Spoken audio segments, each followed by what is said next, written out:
Hi students, computer class day के इस video में आपका स्वागत है। कंप्यूटर ट्रेनिंग कोर्स के इस वीडियो में हम आपको कीबोर्ड से संबंधित सभी जानकारियाँ देंगे। कीबोर्ड की सभी संपूर्ण जानकारी आपको इस वीडियो में दी जाएगी, जिसमें हम आपको कीबोर्ड की सभी की और उसका क्या यूज़ है या कीबोर्ड का यूज़ कैसे करते हैं उसका प्रैक्टिकल नॉलेज इस वीडियो में देने वाले हैं। तो चलिए, आपके समय को बचाते हुए हम वीडियो में आगे बढ़ते हैं। वीडियो में आगे बढ़ने से पहले कंप्यूटर टेक क्लास का सब्सक्राइब करने के लिए आप सभी को बहुत बहुत धन्यवाद देता हूँ। आप लोगों का जो हमें बहुत सारा सपोर्ट और प्यार मिला है, उसी की वजह से आज यहाँ तक पहुँचा है और उम्मीद करते हैं कि आगे भी मिलेगा। इसलिए फिर से आप लोगों का बहुत बहुत धन्यवाद, थैंक्स। तो चलिए वीडियो में हम आगे बढ़ते हैं। तो चलिए मेन मुद्दे पे आते हैं। कीबोर्ड कंप्यूटर में आप किसी भी एप्लीकेशन पे जैसे वर्ड, एक्सेल या नोटपैड या वर्डपैड पे आप काम करते हैं तो आपको कीबोर्ड की पूरी जानकारी और संपूर्ण जानकारी होनी बहुत आवश्यक है। तो चलिए हम कीबोर्ड की आगे की सारी जानकारी लेते हैं। दोस्तों, अगर आपको नहीं पता होगा कि कौन सा कीबोर्ड कौन सा काम करता है, कौन सा कीबोर्ड का कार्य किस जगह पे होता है, तो स्वाभाविक है कि आपको टाइपिंग करते समय आपको घबराहट होगी।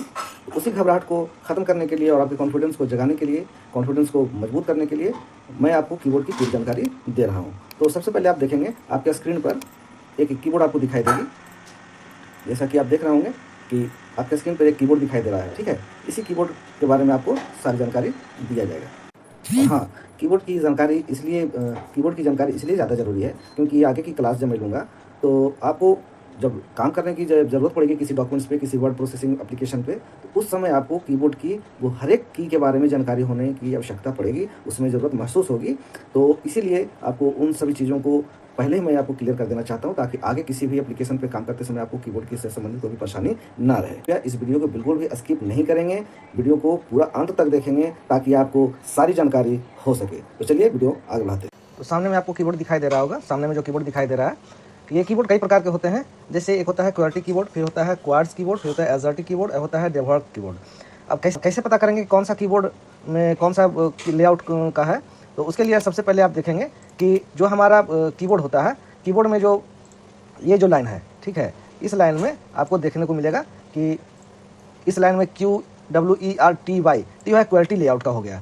अब इसी प्रकार से जिस भी कीबोर्ड को आप जानना चाहेंगे कि कौन सा कीबोर्ड है, तो उसमें वो ऊपर का जो ये लेटर है, वो उस लेटर को आप पढ़ करके देखेंगे कि जो भी आपका Q है, W है, E है, RTY, तो जो ऊपर में 6 लेटर रहेंगे उससे जो शब्द बनेंगे वही उसका आपका लेआउट होगा। उसके बाद जो हम आपको ये बता दें कि इंडिया में मोस्टली जो है क्वालिटी कीबोर्ड लेआउट ही इस्तेमाल किया जाता है, ठीक है। तो इंडिया में क्वालिटी कीबोर्ड का इस्तेमाल किया जाता है। उसके बाद मैं आपको एक एक बटन के बारे में बताना चाहता हूँ। ऊपर में देख रहे होंगे कि ये जो बटन आपको दिख रहा है, ये एस्केप, ठीक है। ये एस्केप बटन क्या काम करते हैं भाई? तो एस्केप बटन जो है, एस्केप बटन का काम होता है कि कोई भी एप्लीकेशन या कोई ओपन किए हुए हैं या जो भी वर्ड का काम किए हैं, अगर एस्केप बटन दबाते हैं तो एस्केप का मतलब होता है बचना या उससे निकल जाना। तो एस्केप बटन का काम होता है कि वो उस फंक्शन से हम बच जाते हैं या उससे बाहर निकल जाते हैं। फिर होता है हमारा F1। F1 जो है, किसी भी एप्लीकेशन जो खुला हुआ है तो उस एप्लीकेशन में हेल्प के लिए जो भी हमको चाहिए तो F1 प्रेस करेंगे तो उस एप्लीकेशन से संबंधित हेल्प के बारे में हमें बता देगा। F2 का जनरली जो हमारा यूज़ है, किसी भी फाइल या फोल्डर में अगर रीनेम करना है तो F2 का इस्तेमाल करेंगे। इसी तरह से हमारा जो है F3 का प्रयोग जो है आपको मैं बता दूँ।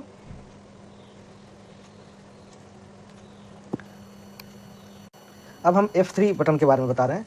F3 बटन जो हमारा ये है, F3 बटन जो है, अगर किसी सर्च फोल्डर में जाते हैं, किसी जो एप्लीकेशन खोले हुए हैं या जैसे वर्ड खोले हुए हैं या इंटरनेट एक्सप्लोरर खोले हुए हैं, तो उस अगर खुला हुआ है वहाँ हम F3 प्रेस करते हैं तो सर्च बार जो होता है वो हमारा एक्टिव हो जाता है। ये हमारा F3 हुआ। F4 बटन जो होता है, ये डिफरेंट यूज़ होते हैं। अलग अलग प्रोग्राम में अलग अलग तरह के यूज़ होते हैं, अलग अलग बटन के साथ भी यूज़ किए जाते हैं। जैसे अगर कोई प्रोग्राम खुला हुआ है, वर्ड, एक्सेल, पावरपॉइंट, कुछ भी खुला हुआ है या इंटरनेट वगैरह, तो हम अल्ट बटन के साथ ये F4 अगर बटन दबाते हैं तो वहाँ पे हमारा जो प्रोग्राम है वो क्लोज़ हो जाता है। इस तरह से अलग अलग प्रोग्राम में ये अलग अलग तरह से काम करते हैं। F5 जो हमारा है, ये हमारा बटन इस काम में ये काम करते हैं कि अगर कोई फाइल या फोल्डर खुला हुआ है या डेस्कटॉप भी है या कोई इंटरनेट एक्सप्लोरर खुला हुआ है तो F5 अगर बटन प्रेस करते हैं तो वहाँ रिफ्रेश का ये काम करता है। और F6 जो बटन है, F6 बटन का काम होता है, अगर कोई इंटरनेट एक्सप्लोरर खोले हुए हैं तो वहाँ जो एड्रेस बार होता है वो एड्रेस बार सेलेक्ट हो जाता है, एक्टिव हो जाता है, ताकि हम उस एड्रेस बार में कुछ नया एड्रेस टाइप कर सकें और उसमें कुछ चेंजेस कर सकें। F7 बटन, ये F7 जो फंक्शन की है, इसका वर्ड स्पेलिंग ग्रामर जो होता है, वर्ड प्रोसेसिंग में या MS वर्ड हुआ, एक्सेल हुआ, अगर वहाँ कोई लेटर टाइप किए हो, कोई डॉक्यूमेंट्स टाइप किए हो, वहाँ अगर स्पेलिंग या ग्रामर चेकिंग कराना हो तो वहाँ F7 अगर प्रेस करते हैं तो वो पूरे डॉक्यूमेंट्स में हमारा स्पेलिंग और ग्रामर को चेक कर देगा। उसके बाद जो है हमारा F8, ये बटन जो है हमारा कंप्यूटर के बूट मेनू, अगर कोई कंप्यूटर स्टार्ट हो रहा है और स्टार्ट होते समय अगर हम F8 बटन को अगर प्रेस कर देते हैं तो हमारा बूट मेनू को वो ओपन कर देता है। फिर उस प्रकार से F9 है। F9 बटन जो होता है वो जनरली ईमेल को सेंड करने के काम में आते हैं। उसके बाद हमारा F10, ये अलग अलग प्रोग्राम में अलग अलग तरीके से यूज़ करते हैं। जैसे अगर गूगल खोले हुए हैं तो वहाँ अगर F10 अगर बटन प्रेस कर देते हैं तो जो हमारे गूगल में 3 डॉट जो होते हैं वो ओपन हो जाते हैं, सब मेनू ओपन हो जाते हैं, वहाँ हम उसका यूज़ कर सकते हैं। अब फिर हमारा F11, ये F11 बटन जो है कि अगर किसी प्रोग्राम को खोले हुए हैं, चाहे वो वर्ड हो, पावर हो, कोई भी प्रोग्राम, तो वहाँ F11 अगर बटन को प्रेस करते हैं, फंक्शन की को प्रेस करते हैं तो वो फुल स्क्रीन में आ जाता है। दोबारा अगर F11 को प्रेस करते हैं तो वो फुल स्क्रीन एग्जिट हो जाता है। अब हमारा लास्ट जो फंक्शन की बचा F12, ये MS ऑफिस में अगर या किसी वर्ड प्रोसेसिंग में हम आए हुए हैं, वहाँ F12 अगर बटन प्रेस करते हैं तो हमारा सेव एज मेनू जो होता है वो ओपन हो जाता है। इस प्रकार से मैंने आपको पूरे फंक्शन के बारे में आपको बता दिया। जैसा कि अभी आपको मैं कीबोर्ड्स का लेआउट को चेंज करके मैं दिखा रहा हूँ कि यहाँ पे जो हमारा ये टाइप बटन के बारे में मैं बता रहा था, तो टाइप बटन जो उपयोग होता है वो आपको ये जैसे हम कैप्स लॉक बटन का उपयोग हम बता रहे हैं। जैसे हम इस कैप्स लॉक बटन को प्रेस करते हैं तो यहाँ पर जो हमारा ये सिंबल है ये हमारा ऑन हो जाता है। ठीक है, तो समझ जाता है कि कैप्स लॉक बटन ऑन हो गया, उसका जो भी हम लेटर टाइप करेंगे वो कैपिटल में सारा टाइप होना शुरू हो जाता है। उसके बाद फिर हमारा शिफ्ट बटन का इस्तेमाल ये होता है कि कोई वर्ड को हमको कैपिटल में टाइप करना है तो शिफ्ट बटन को दबा करके उसके बाद जो बटन को हम प्रेस करेंगे वो बटन कैपिटल में हमारा होगा।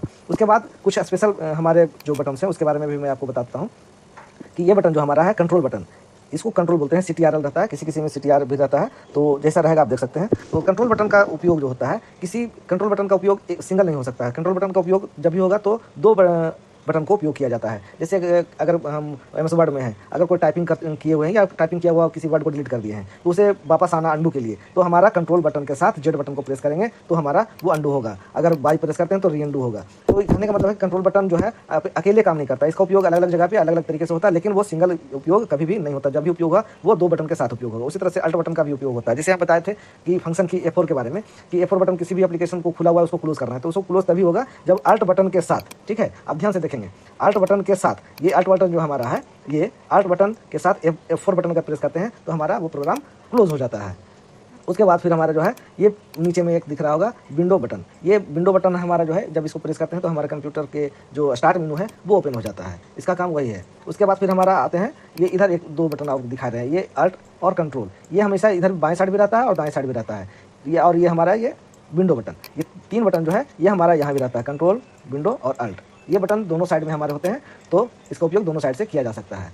अब एक बटन एक्स्ट्रा है ये इसको लोग माउस की बटन भी कहते हैं। ठीक है, तो माउस की बटन इसलिए कहते हैं क्योंकि जो हमारा माउस से राइट क्लिक जो हम करते हैं उससे जो पॉपअप मेनू खुलता है वो हम इस कीबोर्ड के इस बटन से भी कर सकते हैं। अगर कहीं पर हमारा है, जैसे हम आपको दिखाते हैं कि जैसे ये हमारा ये दिस पीसी है, तो दिस पीसी है, दिस पीसी को अगर हम राइट क्लिक करते हैं तो जनरली राइट क्लिक करेंगे तो ऐसे ओपन होगा, लेकिन अगर हम राइट क्लिक ना करके कीबोर्ड से ये बटन अगर प्रेस करते हैं तो भी हमारा राइट क्लिक हो जाता है। जैसे आप देख रहे होंगे यहाँ सिर्फ सिलेक्ट किए हैं, हमारा माउस का कर्सर यहाँ पर है, लेकिन अगर हम कीबोर्ड से इस बटन को प्रेस करते हैं माउस की बटन से तो हमारा माउस की यानी पॉपअप मेनू हमारा ओपन कर देता है।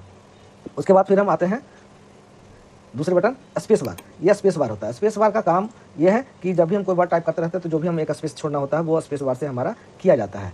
इसके बाद ये 3 बटन जो खास बटन आपको दिखाई दे रहा है, सारे बटन के बारे में मैं एक एक करके ना पूरा लिख करके दूंगा डायग्राम, जो आप उसको देख करके समझ भी सकते हैं और नोट भी कर सकते हैं। ये 3 बटन हमें आपको दिखाई दे रहा होगा, एक होता है प्रिंट स्क्रीन और एक होता है स्क्रॉल लॉक, एक होता है पॉज ब्रेक। इसका काम क्या होता है कि स्क्रीन अगर स्क्रीन प्रिंटिंग होगा, किसी में PSR भी लिखा रहेगा, तो जैसा कीबोर्ड रहेगा आप देख लेंगे तो आप देखेंगे कि जो हमारा पिक्चर वो खुला हुआ है, कोई वर्ड खुला हुआ है, कोई एप्लीकेशन खुला हुआ है, कोई प्रोग्राम खुला हुआ है, स्क्रीन जो हमारा दिख रहा है उस स्क्रीन पे जो भी दिख रहा है उसको अगर हम चाहते हैं कि हम प्रिंट करें, इस बटन को एक बार प्रेस करने पर हमारा वो पिक्चर को स्क्रीन को पिक्चर में ले लेगा। उसके बाद फिर जहाँ उसको रखना चाहते हैं पेस्ट करके किसी वर्ड, एक्सेल, पावर पॉइंट में जहाँ भी हम उसको पेस्ट करके उसके बाद उसे सेव कर सकते हैं। स्क्रॉल लॉक जो होता है, स्क्रॉल लॉक अगर किसी एप्लीकेशन को खोले हुए हैं, जैसे वर्ड, एक्सेल बहुत सारे उसमें टाइप किए हुए हैं, तो देखते हैं कि दाहिने साइड एक स्क्रॉल बार होता है। जैसा मैं आपको दिखा देता हूँ, एक एप्लीकेशन खोले हुए हैं, ये हमारा जैसे लिखा हुआ है, ठीक है, सॉरी, अगर कोई एप्लीकेशन खुला हुआ है,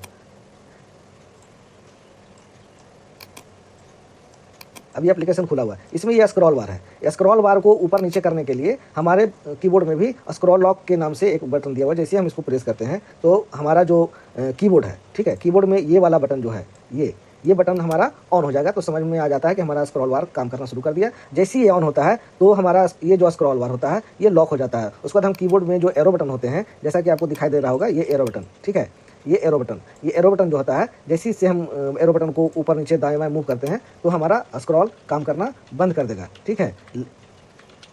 लेकिन अगर हम स्क्रॉल बार को हटा देते हैं और एरो बटन को प्रेस करते हैं तो हमारा वो काम करेगा। ये आप खुद जब काम करेंगे तो आपको पता चलेगा। चलिए, अब इसके बाद जो है हमारा ये फंक्शन बटन के नाम से भी जाना जाता है। फंक्शन बटन के नाम से इसलिए जाना जाता है कि ये जो हमारा बटन है, जैसे हमारा यहाँ पर दिख रहा होगा, अब जैसे ये जो बटन है, ये बटन के बारे में आपको बता दूं कि ये बटन जो है स्पेशल की के नाम से भी जाना जाता है। अब इसका उपयोग क्या होता है, जैसे हम किसी वर्ड प्रोसेसिंग में हैं, अगर हमें वो लेटर टाइप डिलीट करना है या किसी फाइल को डिलीट करना है, फोल्डर को डिलीट करना है, तो हम डिलीट बटन का प्रयोग कर सकते हैं। जिसको प्रेस करेंगे तो जिस आइकन को हम सेलेक्ट किए हुए रहेंगे, चाहे वो वर्ड का हो या किसी फोल्डर हो, वो हमारा डिलीट हो जाता है। ये जो हमारा डिलीट हो जाता है। उसके बाद होम बटन, अगर किसी इंटरनेट वगैरह खुले हुए हैं और वहाँ सबसे नीचे में गए हुए हैं या कहीं भी गए हैं तो होम बटन को प्रेस करते हैं तो हमारा स्टार्टिंग पॉइंट जहाँ रहता है वहाँ लेके चला आता है। फिर हमारा ये जो एक है डिलीट बटन, आपको बता दिए। इंड बटन का भी उपयोग यही होता है कि होम से अगर हम हैं कहीं, इंड बटन प्रेस करते हैं तो डॉक्यूमेंट्स के सबसे नीचे वाले हिस्से पे हमारा लेके चला आता है। इंसर्ट बटन का उपयोग होता है कि अगर हम किसी लाइन में हैं और टाइप कर रहे हैं और किसी लाइन के बीच में अगर किसी चीज़ को इंसर्ट कर्सर को क्लिक कर देते हैं और इंसर्ट बटन को अगर प्रेस कर देते हैं तो जैसे जैसे हम टाइप करते जाएंगे उसके बाद के लेटर को वो डिलीट करता हुआ चला जाएगा और हमारा नया वर्ड जो है वो टाइप करता चला जाएगा। अगर इंसर्ट बटन को ऑफ कर देते हैं तो बीच में अगर कहीं टाइपिंग कर रहे हैं तो हमारा लास्ट और पहले का जो दोनों लाइन है कर्सर के आगे और पीछे का, वो जैसे तैसे रहेगा और बीच में जो है इंसर्ट होता रहेगा। फिर एक होता है पेज अप और page down. Page up page down का काम ये होता है कि अगर किसी पेज को खोले हुए पेज लंबा है, बड़ा है, तो हम पेज अप का उपयोग करेंगे तो पेज के सबसे ऊपर वाले हिस्से पे ले जाएगा और पेज डाउन का करेंगे तो पेज के नीचे वाले हिस्से पे ले जाएगा। फिर एक नीचे में आपको दिखाई दे रहा होगा ये 4 बटन जो हमारा एरो बटन, जिसको है डायरेक्शन बटन भी बोलते हैं, इसका उपयोग भी पेज अप पेज डाउन के जैसा ही होता है, लेकिन इसमें थोड़ा सा अंतर यह है कि पेज अप पेज डाउन सिर्फ ऊपर नीचे करते हैं, लेकिन ये ऊपर नीचे और दाएं बाएं दोनों का काम करता है। अगर किसी एक्सेल में, जैसे हम किसी सेल में हैं, किसी सेल में अगर हम पर्टिकुलर ऊपर जाना चाहते हैं तो अप एरो का उपयोग करेंगे तो हम ऊपर लेके जाएगा, डाउन एरो का उपयोग करेंगे तो नीचे लेके जाएगा, दाएं और राइट एरो का यूज़ करेंगे तो राइट साइड लेके जाएगा, राइट साइड वाले सेल में जाएगा, और लेफ्ट साइड का अगर यूज़ करते हैं तो हमें लेफ्ट साइड वाले सेल में लेके जाएगा। यानी ये जिस तरह का डायरेक्शन दिखाई दे रहा है उस तरह का डायरेक्शन का काम करते हैं। फिर एक हमारा जो है आपको नंबर बटन, नंबर्स की जिसको बोलते हैं, नंबर्स की इसका में थोड़ा सा कुछ अलग बटन भी हमारा है जो आपको दिखा देता हूँ। ये हमारा जो नम लॉक है, नम लॉक का उपयोग होता है कि जैसे नम लॉक अगर हम ऑन करते हैं, हमारा ये बटन, ये बल्ब अगर ऑन हो गया तो ये नंबर का काम करेगा, जो भी रहेगा नंबर का काम करेगा। और इसी में हमारा एक डिवाइड का सिंबल है, मल्टीप्लास्टिक्स का सिंबल है, माइनस का सिंबल है, प्लस का सिंबल है और इंटर 2 जगह होते हैं, एक यहाँ होते हैं और एक यहाँ होते हैं, दोनों सेम काम करते हैं, कोई अंतर नहीं होता है। बाकी ये नंबर जो आपको दिखाई दे रहा है, ये नंबर भी यहाँ जो नंबर है उसी के जैसा नंबर का काम करता है, लेकिन यहाँ जो नंबर था उसके साथ एक सिंबल था जो शिफ्ट बटन के साथ काम करता था, ठीक है। शिफ्ट बटन के साथ ये हमारा सिंबल काम करता था। यहाँ भी देख रहे होंगे कि नंबर जो है, नंबर के साथ कुछ और भी लिखा हुआ है, तो ये नंबर के साथ जो लिखा हुआ है, ये up arrow, down arrow, left arrow, right arrow, ये जो हमारा एरो है वो एरो का काम भी हमारा ये कीबोर्ड में ये नंबर वाले बटन से होता है। कैसे होता है मैं आपको बता देता हूँ। उसके बाद देखिए ये जो स्पेशल कीज जो थे हमारा, insert, home, page up, page down, delete, and, ये भी हमारा यहाँ आपको दिखाई दे रहा होगा। यहाँ आपको होम बटन, यहाँ इन बटन, यहाँ पेज अप, यहाँ पेज डाउन, इस तरह से दिखा रहा होगा। ये काम कैसे करता है वो मैं आपको बताता हूँ। जैसे ही हम नम लॉक ऑन करते हैं, यहाँ से ये बटन अगर ऑन हो गया, ये वाला बल्ब ऑन हो गया तो हमारा नंबर का काम करेगा, ठीक है। अगर ये हम ऑफ कर देते हैं, ये हमारा अगर ऑफ हो गया तो जो इस पर लिखा हुआ है होम, एरो, पेज अप, ये वाला काम करना शुरू कर देगा। बाकी तो आप समझ रहे होंगे, ये डिवाइड और यहाँ मल्टीप्लास्टिक्स जो जिसको बोलते हैं माइनस प्लस का काम होता है। इस तरह से कीबोर्ड में मैंने सभी जानकारी दे दी। कीबोर्ड में और भी अलग अलग तरह के कीबोर्ड आपको बाजार में दिख जाएंगे, कहीं कहीं पे कुछ और बटन भी रहेंगे आपको, होम, जैसे आपको वॉल्यूम का बटन, कुछ इंटरनेट का बटन, इस तरह से, तो अलग अलग कीबोर्ड में अलग अलग तरह के बटन आपको दिखाई देंगे। उम्मीद करता हूं कि कीबोर्ड से सभी जानकारियां, कीबोर्ड के बटन की सभी जानकारियां मैंने आपको दे दी। अगर इससे संबंधित कुछ क्वेश्चन आपका हो तो कमेंट में जरूर पूछेंगे, उसके बारे में मैं भी आपको बताऊंगा। तो इसके दोस्तों, अगर वीडियो अच्छी लगे तो सब्सक्राइब करेंगे, लाइक करेंगे, आपसे रिक्वेस्ट है सब्सक्राइब जरूर करेंगे, बहुत मेहनत लगता है। और इसके साथ मैं कीबोर्ड का तस्वीर भेज रहा हूँ जिसमें नंबर, नेम और सारे बटन्स का नाम लिखा हो रहेगा। तो मिलते हैं अगले वीडियो में, धन्यवाद।